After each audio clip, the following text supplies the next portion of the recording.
በስመ አብ ወወልድ ወመንፈስ ቅዱስ አሐዱ አምላክ አሜን። ይባላል።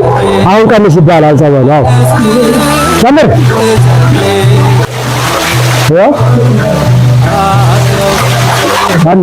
ኑ ወደ አቡነ እጨጌ ዮሐንስ ገዳም እንሂድ። ከ1000 ዓመት በላይ ያስቆጠረው ታሪካዊውና ጥንታዊው እጅግም ተአምረኛው በሰሜን ሸዋ ሀገረ ስብከት በአንጎለላና ጠራ ወረዳ ስር የሚገኘው ሳፈጅ አቡነ እጨጌ ዮሐንስ ገዳም። በዚህ ገዳም በአንድ ቀን ጥምቀት ብቻ እጅግ አስደናቂ ገቢረ ተአምራት የሚደረግበት እንዲሁም ደግሞ እጅግ ብዙ ድህነት ያለበት ነው። ለኛ ዘመን የተሰጡ ታላቅ የበረከት አባት ናቸው። ጸበላቸው ተአምራትን መስራትን ቀጥሏል።